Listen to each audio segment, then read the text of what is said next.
അസ്സലാമു അലൈക്കും വറഹ്മത്തുള്ളാഹി. പൈസ എന്തൊക്കെ വിശേഷങ്ങൾ? ഓരോരുത്തർ ഇതിനുള്ള കമൻറ്റുകൾ കണ്ടിട്ടുള്ള ഒരു അസ്വസ്ഥത ഉണ്ടാവില്ലേ? അത് പെട്ടെന്ന് കാണുമ്പോൾ എന്തൊക്കെയാണ് ഇത് കാട്ടിക്കൂട്ടൽ? നാളെ ഖത്തീവന്മാരായി മുദ്രിസന്മാരായി കഴിഞ്ഞു കൂടേണ്ട ആളുകളാണല്ലോ ഈ കാട്ടിക്കൂട്ടുന്നത്. എന്തൊക്കെ അഭിപ്രായങ്ങൾ എന്നാണ് ഓരോരുത്തരും പ്രചരിപ്പിച്ചുകൊണ്ടിരിക്കുന്നത്. യഥാർത്ഥത്തിൽ ഇന്ത്യയിലെ 20 സംസ്ഥാനങ്ങളിൽ നിന്നുള്ള കുട്ടികൾ പഠിക്കുന്നുണ്ട്. പല ഓഫ് ക്യാമ്പസുകളും പല സ്ഥാപനങ്ങളും നമുക്കുണ്ട്. അപ്പോൾ ഇന്ത്യയിലുള്ള പല നാടുകളിലുമുള്ള സംസ്ഥാനങ്ങളിലുള്ള മുസ്ലിം കൾച്ചറും അതിൻ്റെ ആ സംസ്കാരം ഇവിടെ അവതരിപ്പിക്കുക എന്നുള്ളതാണ് ഈ ഘോഷയാത്രയുടെ നമ്മളെ മാനദണ്ഡം. അപ്പോൾ ബീഹാറിലുള്ള ആ മുസ്ലിം കൾച്ചറും അവിടുത്തെ ആ വേഷവിധാനങ്ങളും, അങ്ങനെ പിന്നെ ആസാമിലെ, ബംഗാളിൽ, അങ്ങനെ വിവിധ സംസ്ഥാനങ്ങളിലുള്ള ആ സംസ്കാരങ്ങളും അവരുടെ വേഷവിധാനങ്ങളൊക്കെ അവതരിപ്പിക്കുക എന്നുള്ളതാണ്. മാത്രമല്ല അത് മത്സര പരിപാടിയാണ്. അതിനെന്തും പിന്നെ മാർക്കും കൂടിയുണ്ട്.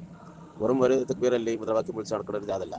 ഓരോ സംസ്ഥാനങ്ങളുടെയും മുസ്ലിങ്ങളുടെ ആ സംസ്കാരങ്ങളും ആ കൾച്ചറും വെളിപ്പെടുത്തുന്ന കാര്യങ്ങളിലുള്ളത്.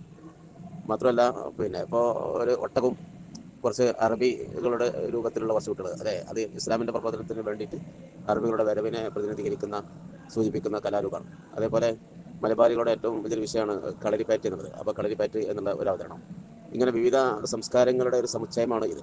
ആ രൂപത്തിലുള്ള കലാരൂപമാണ് ഇത് അവതരിപ്പിക്കുന്നത്. അപ്പോൾ ആ കാണിക്കുന്നതും ദാറുൽ ഇപ്പോൾ പഠിക്കുന്ന ഇവിടെ പഠിക്കുന്ന കുട്ടികളല്ല, വിവിധ സംസ്ഥാനങ്ങളിലുള്ള കുട്ടികളാണ്. ഇപ്പോൾ നമ്മൾ ഈ റാത്തീബിലുണ്ടല്ലോ, ഏത് ഷാദുലി റാത്തീബിലുണ്ട്, ഇങ്ങനെ കൈയും പിടിച്ചാണ്ട് ആടലും മണ്ടലും ഒക്കെ പാടായിട്ടുള്ള കാട്ടിക്കൂട്ടൽ. അതിന് മുജാദികൾ പറയുന്നുണ്ടല്ലോ, ഇതെന്താ ഓട്ടം തുള്ളലാണോ? റാത്തീബ് എന്ന് പേരും പറഞ്ഞാൽ ദിക്റും ചെല്ലാണ്ട് ഓട്ടം തുള്ളലാണോ എന്ന് ചോദിക്കല്ലേ. അതെ, പുറമെ നിന്ന് നിരീക്ഷിക്കുന്ന ആളുകൾക്ക് അത് ഓട്ടം തുള്ളലായിട്ടും ചാട്ടക്കളയായിട്ടാണ് ഒരു പിന്നെ വിലയിരുത്തുക. സംഗതിയിൽ ഷാദുലി റാത്തീബിൻ്റെ ഒരു രൂപമാണല്ലോ അത്. സാധാരണ നാക്കുകൊണ്ട് മാത്രമാണ്, നാവ് എന്നുള്ള അവയവം കൊണ്ട് മാത്രമാണ് ദിക്റ് ചൊല്ലുന്നത് എങ്കിൽ, ആ ദിക്റിൽ നാവ് മാത്രമാണ് പങ്കാളിയാകുന്നത് എങ്കിൽ ശരീരത്തിൻ്റെ മുഴുവൻ അവയവങ്ങളെ കൊണ്ടും ഇതിൽ പങ്കെടുക്കുക എന്നൊരു തത്വമാണ് ഷാദുലി റാത്തീബിലെ ഈ ആട്ടം കൊണ്ട് ഉദ്ദേശിക്കുന്നത്. അത് ഒരുപാട് വിവിധ തരത്തിലുള്ള ആട്ടങ്ങളൊക്കെ ഉണ്ട്. ഇരുന്നുകൊണ്ടുള്ള വിവിധ തരത്തിലുള്ള ശരീരം ആസകലം ഇളക്കിക്കൊണ്ടുള്ള ഒരാട്ടുണ്ട്, നിന്നുകൊണ്ടുള്ള ആട്ടുണ്ട്, ഓടിയിട്ടുള്ള പരിപാടിയുണ്ട്. ഇതൊക്കെ ഷാദുലി റാത്തീബിലുള്ള ഓരോ രൂപങ്ങളാണ്. പ്രത്യേകിച്ച് ഈ വിഭാഗം അതൊക്കെ ശരിക്ക് ഇവിടെ നടപ്പിലാക്കലുണ്ട്.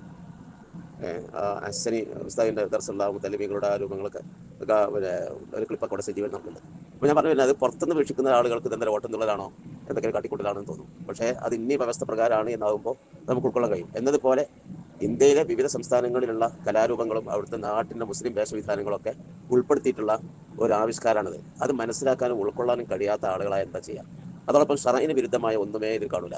അപ്പോൾ ആ കളരിപ്പയറ്റൊക്കെ സാധാരണഗതിയിൽ മുട്ടിൻ്റെ മീതെ വരെ തൊഴുത്തുകൊണ്ടുള്ള അവസ്ഥ ഉണ്ടാകാറ്. പക്ഷേ ഇത് മുട്ടുമറിച്ചുകൊണ്ടാണ്. അവർ ഒളിവാക്കെ ഇസ്ലാമിക വിരുദ്ധമായത്, ശരീഅത്ത് വിരുദ്ധമായിട്ട് എന്തെങ്കിലും അത് കാട്ടിത്തന്നാൽ നമുക്ക് തിരുത്താം. എന്താണുള്ളത്, ശരീഅത്തിന് വിരുദ്ധമായത് എന്താണുള്ളത് എന്ന് പറഞ്ഞാൽ തർക്കമില്ല. ഇസ്ലാം